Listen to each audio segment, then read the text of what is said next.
guys, welcome back. This is Shadow Drake, and so now we're just going to talk about all the engines and fuel. But now before I get truly started on that, there's something I need to go over regarding the fuel tanks.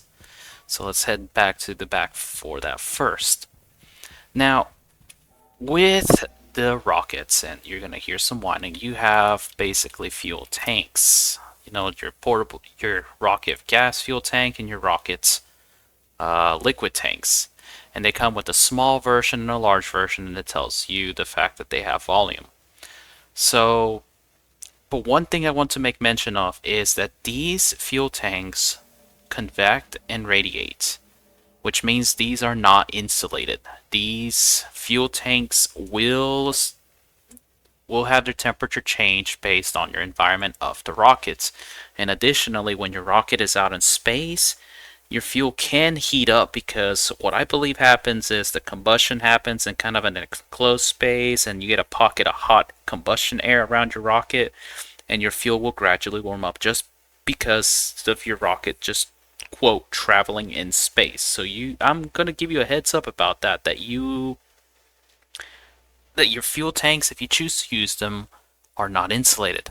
This is a problem for Venus and Vulcan because if these are not insulated, that means that your fuel can get hot enough to combust and or have your liquids evaporate, and then you're just going to have a massive fireball at where your rocket used to be, or still stands, but basically everything around it will be incinerated.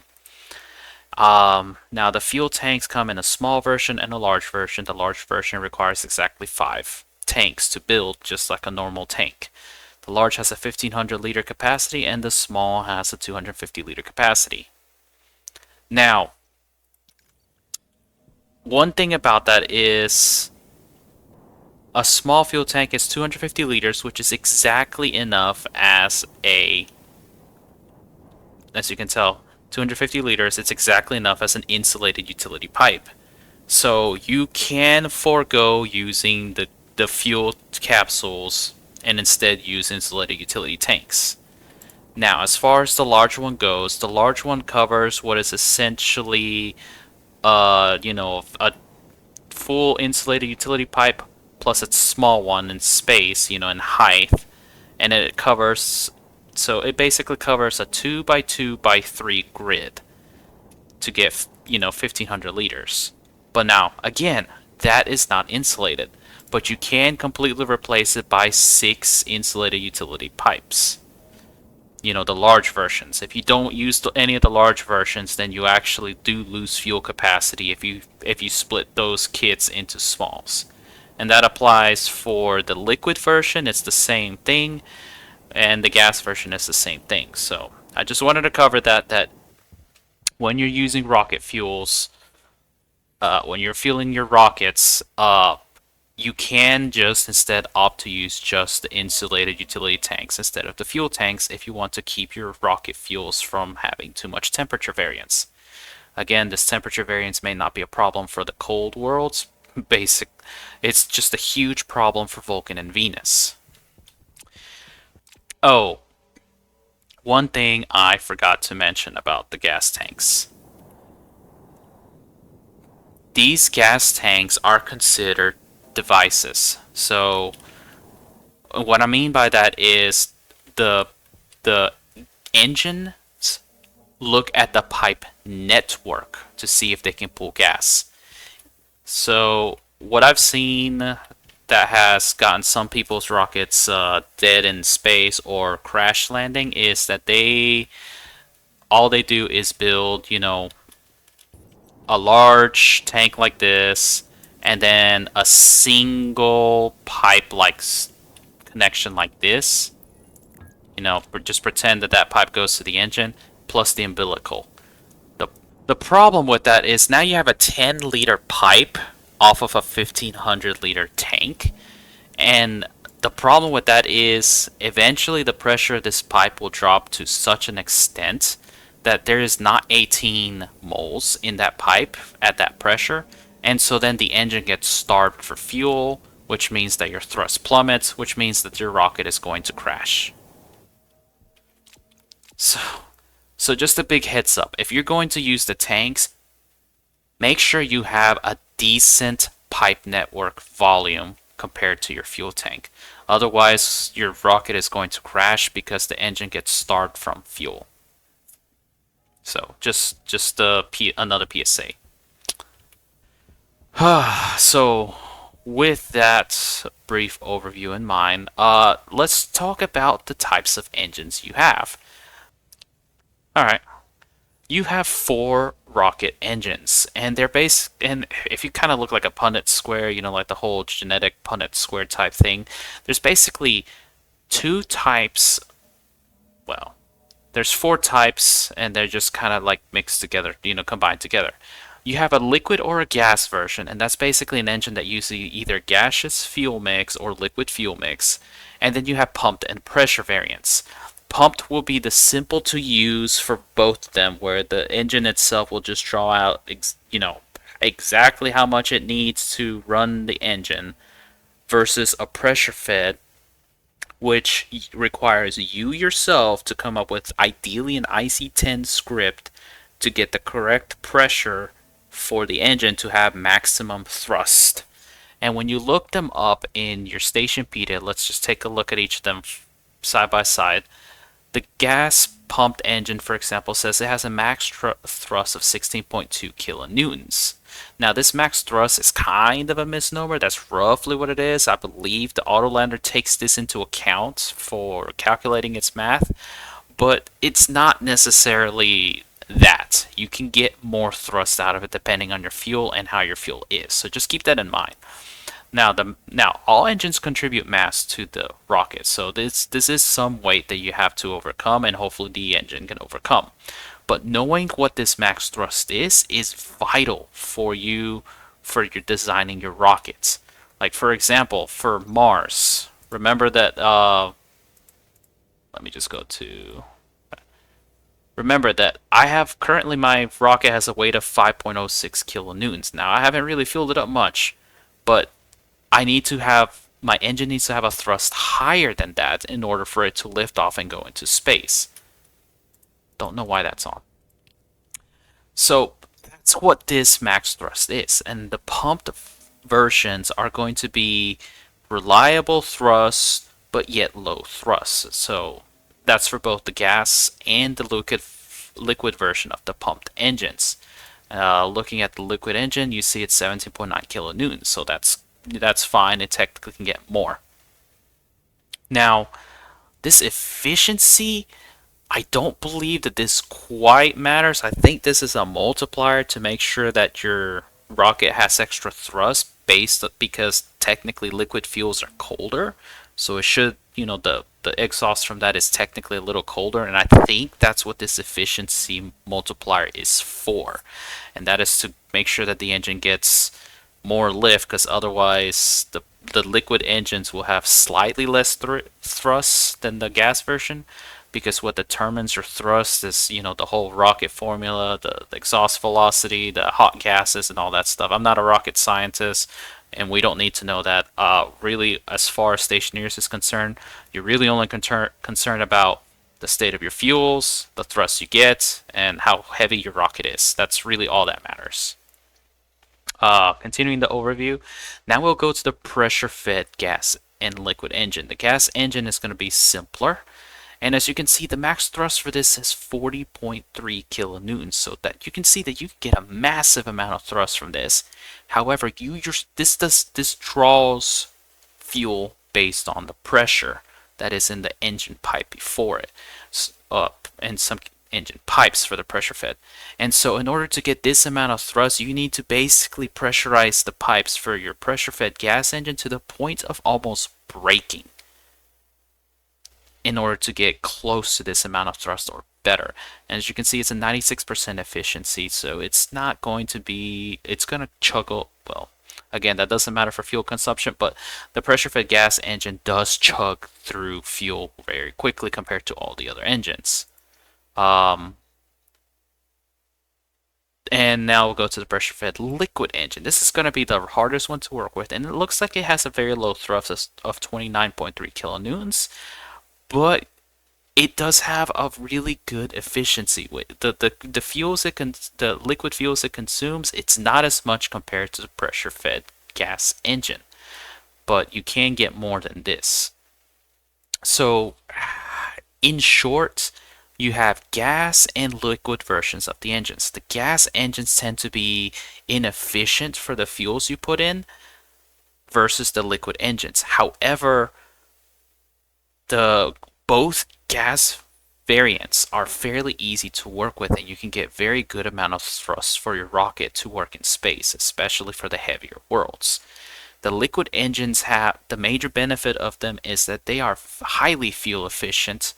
The only problem, however, though, is that for liquid fuels, you have to cool them down. You generally have to create your own cooling system for cooling them down. You can't just mix them and go, and it's just better to work with them separately. So for the extra fuel efficiency, you do have the hassle of figuring out your own cooling system or buying liquid fuels from traders, which I don't recommend because they really charge a premium for, you know, that being cooled. And then once again, pumped versus pressure. Pumped are reliable performance at a specific, roughly the same thrust, and pressure fed is you yourself need to come up with an IC10 script ideally to get the maximum thrust out of these. There are some more than likely in the workshop. I have some. I don't mind posting mine, so it's up to you on that. So now, I'm sure you're wondering about performance, so let's just go through each of them. Alright, now that we're done with the overview, let's go ahead and get started. So let's start with the pump gas engine, the easiest of all the engines, the first of them. So now, the pump gas engine works with normal fuel, and while you could try to use nitrous fuel, it is highly frowned upon. Now, you have one input port, and that is best used for the volatile oxygen fuel. Now, the pump gas engine only consumes a static 18 moles per tick, and that is regardless of the temps. Now, you could get a little bit more thrust than the 16.2 kilonewtons it says if the fuel is hotter, but honestly, that's not really helpful because it'll only give you maybe 100 or 200 kilonewtons worth of thrust past that. So let's go to our pumped engine. Now, our pumped engine, as you can see right here, it doesn't really take much to fill it up. Or for demonstration purposes, I really just have a very small pipe network, but honestly, you should probably aim to have a much more fuel capacity than that. See, right now this is only 280 liters. That's nowhere near enough for a rocket of this size.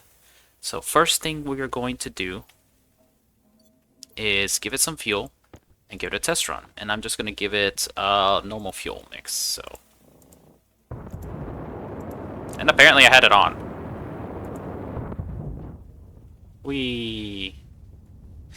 So anyways, now that I've given it normal fuel mix and probably soiled our britches, ooh, there's quite a lot of fuel in there. As you can tell, it can burn that very well. And let's go back to the laptop. Probably should have built it closer.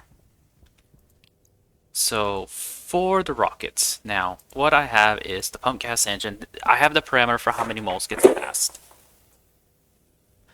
And the throttle.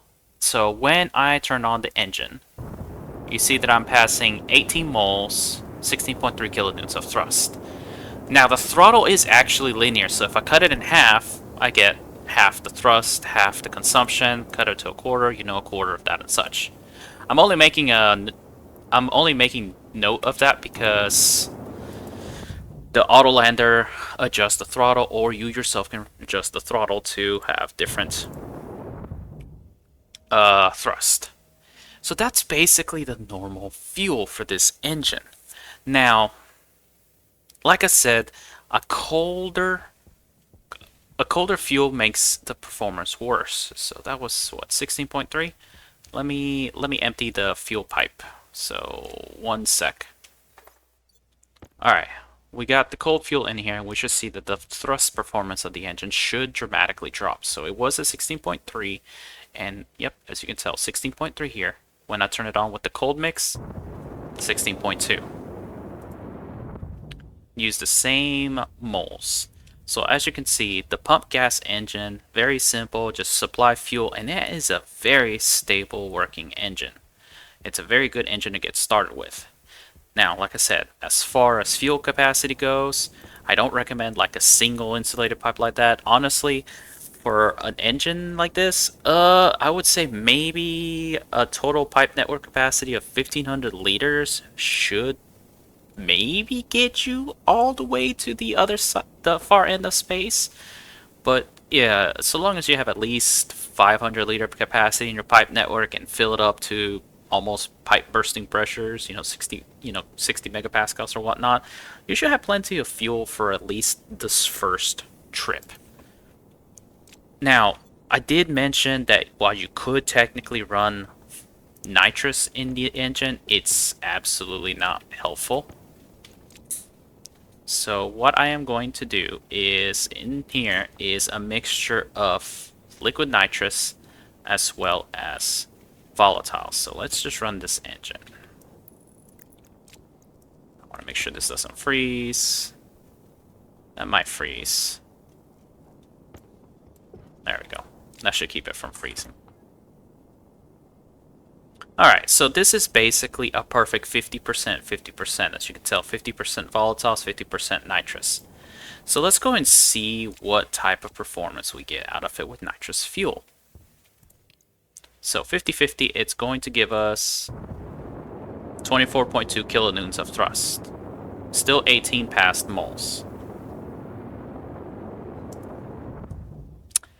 So, what does that mean? Honestly, nitrous fuel is not even worth it on the pumped gas engine. It really is better to just run volatile fuel. And for something like a rocket like this, honestly, probably one of the best things that you can do to take advantage of the space is to probably have like utility pipes, maybe not quite like that, but just utility pipes, fit them where you can, something like something like that. Just fit them in your pipe, in your engine pipe, and just connect them with normal pipes, like so. And when you take a look at the total pipe network, 1040, that's not too bad. That's something you can work with.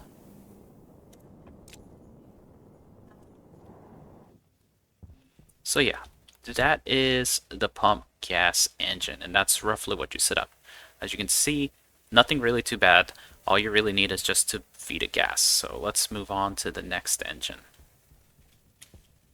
Alright, the next one on the gas engine side of things is the pressure-fed gas engine. The PFGE is sometimes is labeled. Now, this engine has two input ports, so while you could run separate fuels, like for example, one input port handles predominantly volatiles, the other handles oxygen or nitrous, it is possible to do that. However, there is a problem with this, and that is that for some reason, the math is not as clear cut. Like you would think 2-to-1 ratio, you would want to run, 30 megapascals of volatiles, 15 megapascals of oxygen, and you think that that is the perfect ratio to get the molar ratio correct for maximum thrust, but it is not. There's a little bit of something else that sways the math and formula. So honestly, my best recommendation is that you just basically premix the fuel, put it in a tank for storage, and then use ideally a turbo volume pump and an IC10 script to get your pressure into the engine pipe. Now, because of that, you have a very variable thrust, so you can get extremely low thrust to up to 60 kilonewtons of thrust with basically fuel mix that is as close to condensing the volatiles plus, close to breaking the pipe network, so as close to 60 megapascals as possible. And because of this engine has a very high fuel consumption. In fact, a really cool one, I believe if I remember right, it consumes about 64 moles per tick. So it is extremely expensive as far as fuel goes. But that does come with the benefit that it is a ridiculous amount of thrust. Now, as far as how to get this working, what you're going to see here is I have a small little volume pump that is feeding this engine. I don't really recommend a volume pump. I recommend a turbo volume pump, but for the sake of this demonstration, I'm just using a volume pump.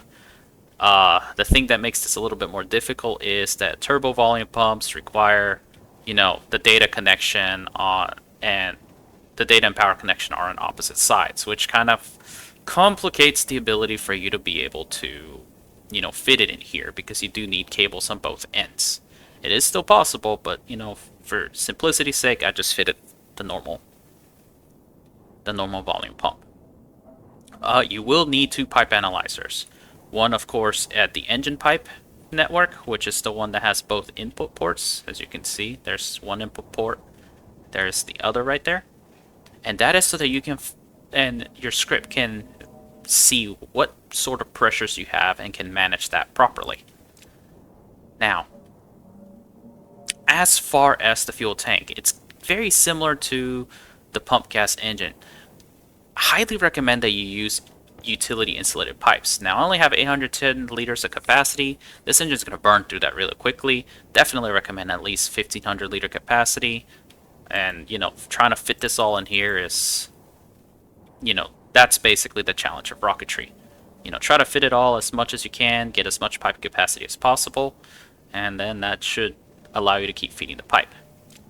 As far as the script goes, this IC10 chip monitors the output pipe and makes sure that it gets the correct pressure in there. If it's not 59.5 megapascals, it's going to turn on the volume pump and it's going to precisely add what it needs to hit that pressure.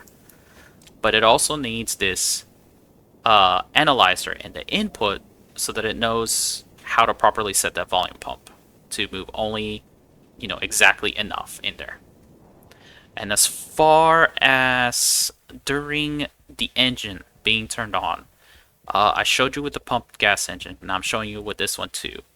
For the pressure-fed gas rocket engine, there is a parameter that you can look called the past moles. And this is available on all the engines.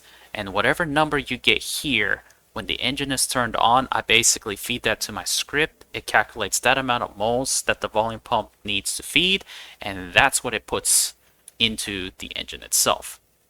So let's see what room temperature fuel, what kind of thrust we get, as well as how much gas gets used up at 100% throttle. So let's give it a go.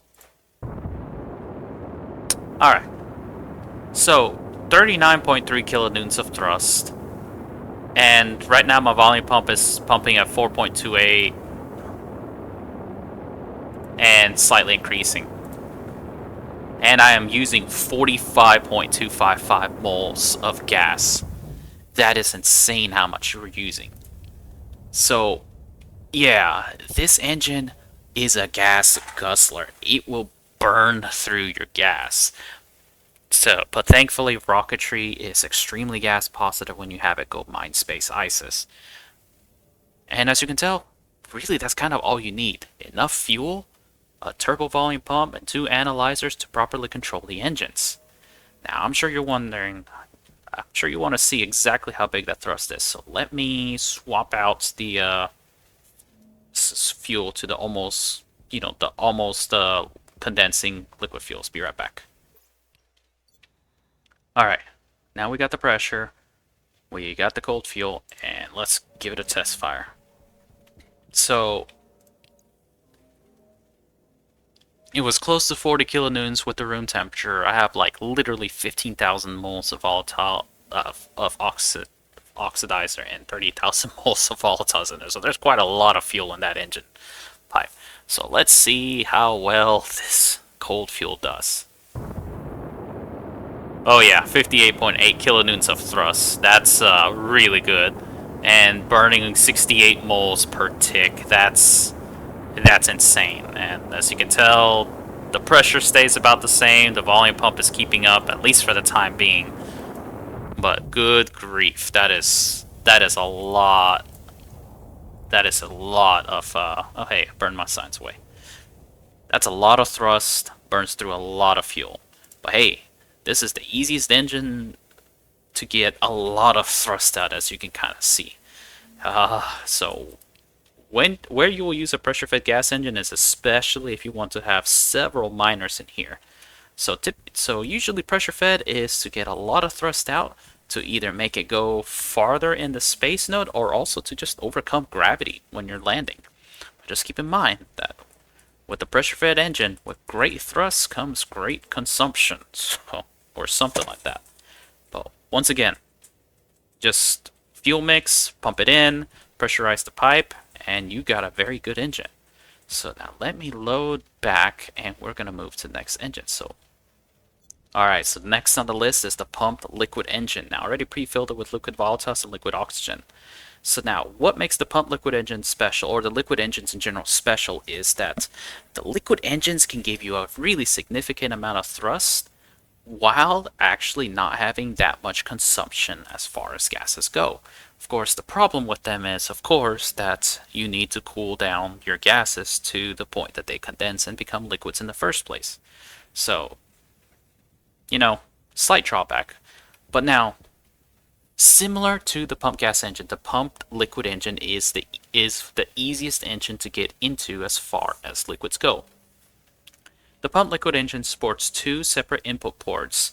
They're called input 1 and input 2, and you have a setting variable that allows you to tell the engine how much liquids to pull from which engine. Now, this setting variable, because of the only liquids currently there are, maybe if we get the liquid hydrogen released or something, this might change a bit, but because there's only certain liquids you have to take, there's only 4 settings that you need to know. And so let's go to that real quick. So here's the pump liquid engine math, and so the TLDR version is you only need 72.707 or 27.293 for the liquid volatiles, liquid oxygen, and as far as the liquid volatiles and liquid nitrous is concerned, you need 60.63% or 39.37%. So depending on which liquids you use, just basically pick one of those two. And basically to figure out this math is the same thing. The pump liquid engine only takes in liquids to generate the thrust, which heavily simplifies it. So what you can do is find the molar ratio between the two liquids that will give you the optimal ratio for maximum combustion. And as you can see, what you have to do is this is my math. 1 liter of O2 is 33.3 moles. So to have the perfect 2-to-1 ratio, I need 66.6 moles of liquid volatiles. Well, you divide 66.6 by the molar liquid density, which is 25, and you get 2.664 liters. Well then, if you have 1 liter plus 2.664 liters, that means in total there's 3.664 liters. Do some basic division, 2.664 divided by 3.664, that gives you the first number. And the same thing, you can either do that minus 100 or just do 1 divided by 3.664, and that gives you your ratios. And by the same token, it's the same thing with volatile liquid nitrous, except that's a 1-to-1 ratio. So 1 liter of nitrous oxide is 38.5, same thing, 38.5 divided by 25, 1.54 plus 1, 1.54 divided by 2.54, 60.63%. That minus 100, or 1 divided by 2.54, done. So, got through the math, so I don't bore you with the math. So, again, those 4 values you basically only need to remember those 4, and depending on which one you use, only one of them is right. And usually, I recommend trying both, because one of them is going to give you the maximum thrust, and the other will not. And just so you know, maximum thrust for liquid oxygen is 18.7 kilonewtons. Maximum thrust for liquid nitrous, 31.1 kilonewtons. The reason I say both is because I always forget which is input 1 and which is input 2. Whichever input 1 is, that determines the number you got to use. As far as fuel consumption goes, liquid oxygen, use 15 mole per tick. Already that's much less than the pump gas engine, and pretty decent and slightly more thrust. For the liquid nitrous, it's 31.1 kilonewtons. As you can see, really small, 16.66 moles of consumption, and that already rivals the pressure-fed gas engine, or it's getting close to rivaling it when you use the pressure-fed gas engine with room temperature fuel, which you remember that was about 45-ish. Whew. So, as you can see, significantly reduced fuel consumption. So now let's go check out the engine. As far as gas storage and piping is concerned, this is not, again, this is just for test bench setups. Uh, what I have here is just basically 310 liter capacity. This is not good because honestly, remember that the liquid ratio 2.664 liters per 1 liter of oxygen. That means ideally for you to match these up perfectly, I need 2.664 times the liquid volume storage compared to my liquid oxygen storage. And if I swap it up to nitrous, it's what? 1.54? Anyways, so ideally you want to have your liquid storage match that up for the perfect ratios, and then you can safely fill these up to almost brim. But for the purposes of this test, we just have one input is liquid volatiles, the other input is liquid oxygen. Alright, now as far as figuring out what input one was, if you're standing on the power, looking at the two inputs, the input to your right, that's input 1. So as you can see, I already have this cable piped up backwards. Yeah. So let's go give a demonstration test for liquid volatiles and liquid oxygen. And as far as the liquids are concerned, it does not matter the temperature of the fuel. Really does not matter. All that matters is you got liquids. So, pump liquid engine. So, there is a settings variable, and I got it set to 27.293. Remember, that's my bottom number, and the reason it's 27.293 is because oxygen is my input 1. Now, 100% throttle, let's give it a test fire. 18.7, and you see roughly 15 past moles. So, really stable amount of thrust for liquids. Pretty decent thrust. But, yeah, I'm sure you want to see what liquid nitrous is like. So let me empty it out and get to liquid nitrous. 1 sec. Alright, I had to delete some pipes to clean them out, but now I have liquid nitrous in there and liquid volatiles. So one big positive for using liquid nitrous for your pump liquid engine is that liquid nitrous condenses very readily at room temperature, which means that all you have to do is cool down liquid volatiles to condense. The problem though is liquid nitrous is not very easy to get. You either have to use a nitrolyzer to make it out of oxygen and nitrogen, mine a bunch of nitrites, purchase it from traders, or actually find a space node in space and go mine a ton of it and bring it back. So, it's not something you're going to have a lot of at the beginning, but honestly, once you can mine space volatiles, space oxygen, or space nitrous, you basically have more than enough gas to run any of your engines.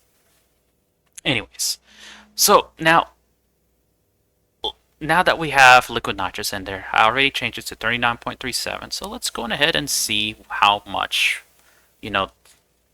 how much thrust we get out of it and how much moles gets passed. So 3, 2, 1. So you can see 16.665 moles get passed, 31.1 kilonewtons. So this is an extremely powerful engine, especially when you go into the liquid nitrous for fuel. And just to kind of get with the point, liquid nitrous is actually a very, very good fuel for the pump liquid engines. Again, you don't even really need any IC or anything like that. You don't need any IC controls. You don't need to do anything. It's just quite literally storage, pipe to an input, storage, pipe to an input, and of course, having liquid fuels. Now, to go over this, I have the pumps backwards because that is going to pump out the liquids. So when I turn this on, when there should be no liquids, see, literally no moles get passed. No moles are getting passed when there's liquids. When there are no liquids. And so just to confirm, there is technically volatiles and there are technically nitrous in here, but none of them are getting used by the engine. That's why the pump liquid engine is perfect to use with pressure and gases. You can have a pressure and gas for the volatiles or a pressure and gas for the nitrous, because all that matters is the liquid molar density. So, yeah, it's a very good engine overall. Let's see. Now, would I recommend pre-mixing the fuel and putting it in? Well, you can only really do that with the liquid volatiles and liquid oxygen, but then the problem is liquid oxygen may condense or evaporate, and therefore your ratio gets thrown off. Honestly, it's just better to have the two liquids separate and then just have the engine mix them for you. It'll keep it perfect, no more issues, and if some evaporate to fill in the missing pressure in the gas pipes, that's fine. Overall, just something you can do. Um, the only other thing I would recommend for this is probably having pipe analyzers so that you can poll both sides, both liquids, to see how much liquids you have left. That's the only change I would do to my design, in addition to adding extra capacity.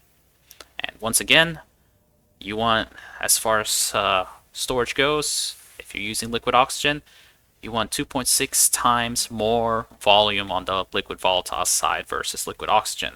So focus more of your insulated utility pipes or tanks on the liquid volatiles. And if you're using liquid nitrous, you need roughly 1.5 times more liquid volume. So they're about even, except you probably may want liquid volatiles to have a little more. That way you can maximize the amount of fuel you can bring and store and use for your engine. Alright, now let's go to the big one, the last one. Alright, this comes the very final rocket engine, the pressure-fed liquid engine. This one is the most complex out of them because unfortunately it has one input for fuels and the other input is a heat exchange port for warming it up. Now because of this, you actually want pressure inside that engine pipe. So what that means is you need to make sure that you have enough pressure in there for the engine to absorb as much fuel and use it and burn it and get your thrust out. And it is pivotal that you do that. So for liquid volatiles, liquid oxygen, that means that engine pipe is going to be hanging around somewhere around negative 111. Negative 111, negative 112. And that is because that's in the phase change characteristic where oxygen is barely condensing. You don't want to go above that because then you're going to break your engine pipe and then you're just basically screwed. That's a dead rocket. But again, if it doesn't get as low, then, if you get it lower, then you're going to have reduced performance. Now, what makes this complicated is that unlike the pump liquid engine that takes only liquids, this takes some absurd abomination of liquids and pressure and gas, but it is not a very simple math to do. It takes anywhere between 2 to 4 moles of pressure and gas, and that's depending on the pressure it is, and the rest of that is liquids. So this heavily complicates how you can get a perfect 2 to 1 molar ratio or 1 to 1 molar ratio with liquid nitrous. And yes, you can use liquid nitrous, it's just very unstable and very hard to do. Ugh. So the statistics for what I've done so far, liquid oxygen fuel at 5.95 megapascals, you get about 37 kilonewtons of thrust and it uses about 26 moles per liter. So just take that in. The pump liquid engine is 31.1 kilonewtons with nitrous. Very easy to do. The pressure fed liquid engine is 37 kilonewtons with liquid oxygen fuel. Now, if there's one good thing about that is compared to the pressure fed gas engine, we're already cutting the amount of fuel usage at roughly half. Maybe a little bit less than half, but we're cutting it down hard and we're still getting over 37-ish kilonewtons of thrust. That is impressive. And if you want to be a mad lad to prove that you are a Stationeers rocket scientist, aka thermodynamics master of liquids and mixing, give a hand at trying to make it run with liquid nitrous fuel. And I'm sure you're wondering, well, it can't work, right? And I'll be honest, you are right to think that because liquid nitrous freezes below negative 20 C, and the only way you can have liquid volatiles is when you're already at negative 70-ish C. However, it takes some time for liquids to evaporate. So if you choose to go this route, you basically need to be pumping in fresh liquid volatiles as you are using it up to get that thrust.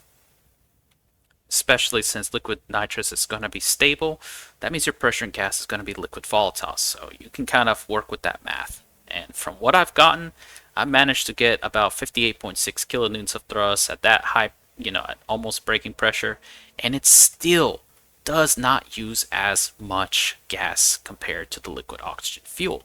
27.5 moles per tick.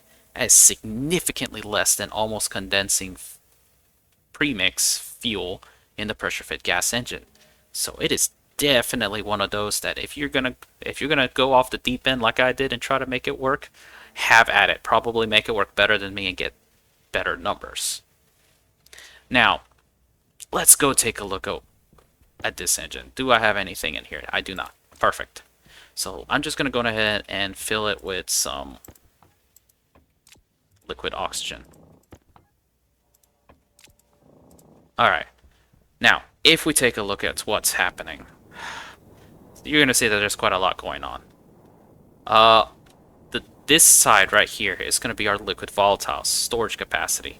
Again, it's one of those things that the more you can store here, the better, of the liquid volatiles, the better. And as far as liquid oxygen is concerned, I don't really need as much storage. Now, I obviously have my fuel storage. And you can see down here, over here is the engine pipe, basically what you connect to feed the rocket's engine. And over here is the heat exchange. This is basically where, if you have a setting on the engine, some of that heat gets fed back into this pipe network so that you are capable of getting some, heating this up. Now, I do have two separate scripts of control, because what this script does is it will fill this to have roughly the needed 2-to-1 molar ratio, ideally, of liquid volatiles and liquid oxygen. So it's going to try to pre-fill the engine pipe, and it's going to try to keep that steady throughout its lifespan, or while the engine is running. As far as devices go, these analyzers are here on the input really only as feedback, so that I know how much liquids are in my fuel tank. Obviously, if I'm running out of fuel, that's a bad thing. I should probably send the rocket back. The output, the engine pipe analyzer, is the thing that is absolutely needed for this to work, because it needs to constantly keep an eye on what is in there for the ratios. So as far as molar ratio is concerned, I believe I technically have close to, it's basically almost 2-to-1 in the liquid side of things. But keep in mind that this engine takes some of the pressure and gases. In this case, it's oxygen, and that's going to throw off my mix. So I actually have to offset the mix to be a little bit more volatile heavy. And then, of course, I have two separate pumps. You don't need turbo pumps in the pressure-fed liquid engine, because remember that how much is getting pumped by the pumps is literally the setting. That's how many liters go in. And you can do some simple math to calculate exactly how much moles of gas, or in this case moles of liquid, get pushed in. For safety, I highly recommend you have a purge valve set to, in my case, 5950. That goes to a gas pipe network. And now I'm going to use a pressurant valve to push it back to my volatiles, or honestly, I recommend changing this to wherever the gas is coming from. Now, in my case, the pressure and gas is oxygen. I should connect this to my oxygen line, but I am not, because I don't know. Honestly, do better than me and connect that correctly. Now, as far as logic is concerned for the pressure-fed liquid engine, the control chip that I have is constantly monitoring the engine pipe, and it sees that the pressure is low. So what it's going to do is it's going to feed back some of the temperature of the engine into that pipe, so that the oxygen can evaporate it. And right now I have it to do that very slowly, but that's what it is. And this passed moles parameter from the pressure-fed liquid engine. what my script does is it takes that number, it similar to the pressure fed gas engine, it takes that number, calculates how much liquids got lost in for the combustion, then it splits that up between the volatiles and the oxidizer, and then it tells the volume pumps to pump in exactly that much in there. So, and it just basically keeps an eye on that to keep it going. So let's just turn this on. Now, because I don't have the pressure, it wasn't going to give me the good amount of thrust just yet. But now that I've gotten the pressure, like roughly 5950, it's kind of bouncing all over the place. And that's because the purge valve is actually going. You see that I'm hopping around somewhere around 36 or 7 kilonewtons of thrust. And as you can tell here, 26.3-ish past moles. And so my script is constantly adjusting things, constantly heating up the engine pipe. And then the pumps, as you can tell, the pump setting is constantly changing to try to keep the ratio perfect and correct. Same thing with the oxygen side. So yeah.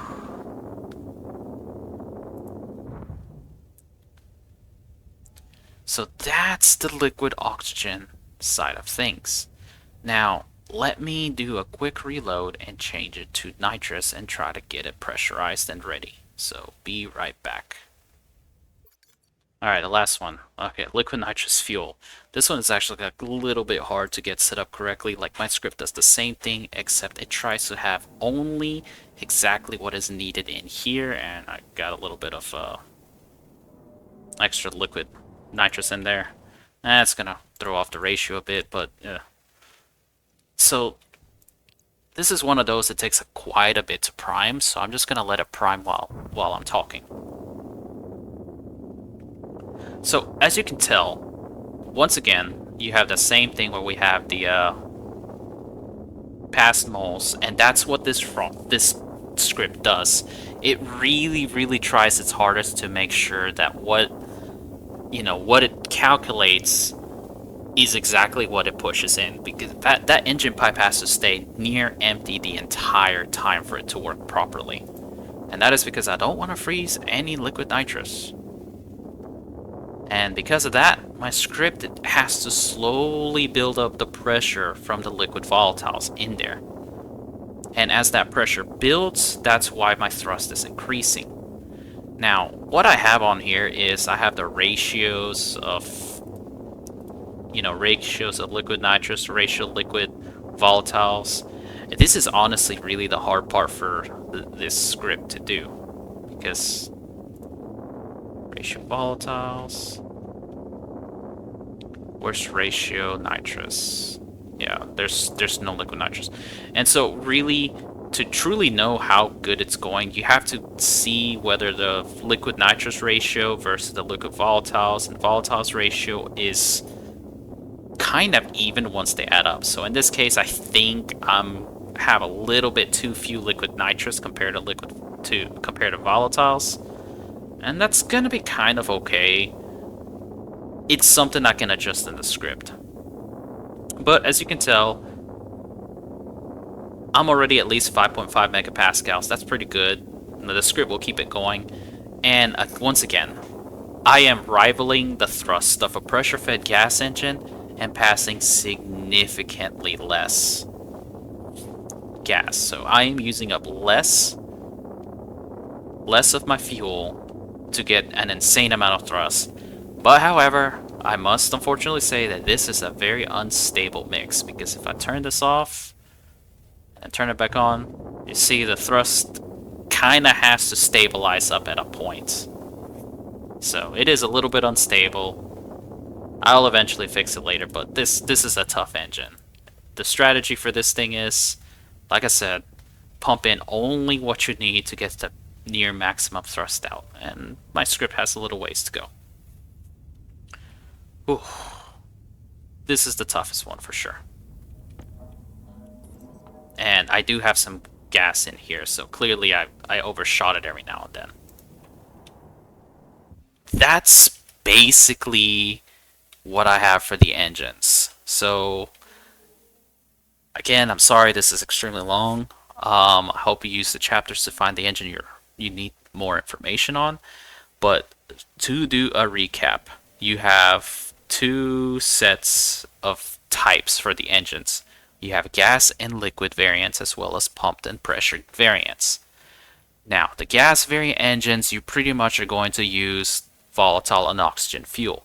It is to your advantage to mix, just going ahead and get a perfect fuel mix, and then just basically pump it into the engine to be used.